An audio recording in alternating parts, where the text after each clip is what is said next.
কেউ আবার এই রান্নাটা দেখে কমেন্ট করো না যে এগুলো আবার খায় নাকি। তো আমি আগেই বলে রাখি এগুলো কিন্তু অনেকেই খায়, তেমন আমার বাড়িতেও খাওয়া হয়। তো হ্যালো এভরিওয়ান, আমার একটি নতুন রান্নার ভিডিওতে সবাইকে স্বাগত। তো আজ বানাবো মুরগির ছাট মাংস। দেখতেই পাচ্ছ পা আছে, গিলে আছে, আর কী সব আছে টাছে জানি না। তো ভালোভাবে ধুয়ে নিলাম। তারপরে আলু টালু পেঁয়াজ টেঁয়াজগুলো একটা সাইডে রেখে দিলাম কেটে। তারপরে কড়াইয়ে তেল দিয়ে আলুগুলো একে একে লাল করে ভেজে নেব, কারণ আমি শুধু গিলাই খাই আর পাটাগুলো খাই না, তার জন্যই বিশেষ করে আমার জন্য আলু দেয়া।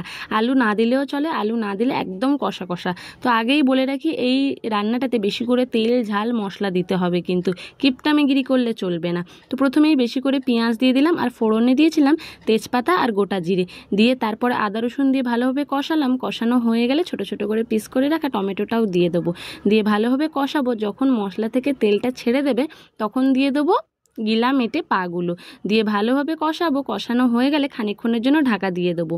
তারপর ঢাকা খুলে নুন, হলুদ গুঁড়ো, একটু বেশি করে লঙ্কা গুঁড়ো, একটু কাশ্মীরি লঙ্কাও দিলাম, আর দিলাম জিরে গুঁড়ো দিয়ে এরপর মেন পালা হলো কষানোর পালা। এটা কিন্তু জলে সিদ্ধ করলে হবে না, যত ভালো করে কষাবে তত টেস্ট বাড়বে। তো দেখতেই পাচ্ছ ঢাকা দিয়ে দিয়ে সুন্দরভাবে কষাচ্ছি। কষিয়ে কাশিয়ে ঢাকা দিয়ে দেবো। আবার ঢাকা খুলে মোটামুটি 30-40 মিনিটের মতন আমি কষিয়েছি। আর দেখো কাশ্মীরি লঙ্কাটার জন্য মাংস থেকে কি সুন্দর কালারটা হয়েছে। যখন দেখবে মোটামুটি 50-60% সেদ্ধ হয়ে গেছে মাংসগুলো, তারপরে আলুগুলো দিয়ে দেবো। আলুগুলো দিয়ে আবার মোটামুটি 5-10 মিনিটের মতন কষাবো। কষানো হয়ে গেলে পরিমাণ মতন জল দিয়ে দেবো।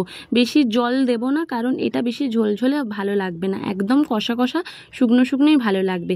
দেখতেই পাচ্ছ আমি অল্প জল দিয়ে দিয়েছি। জল দিয়ে ভালোভাবে নাড়ি চাড়িয়ে নিয়ে এবার ঢাকা দিয়ে দেবো।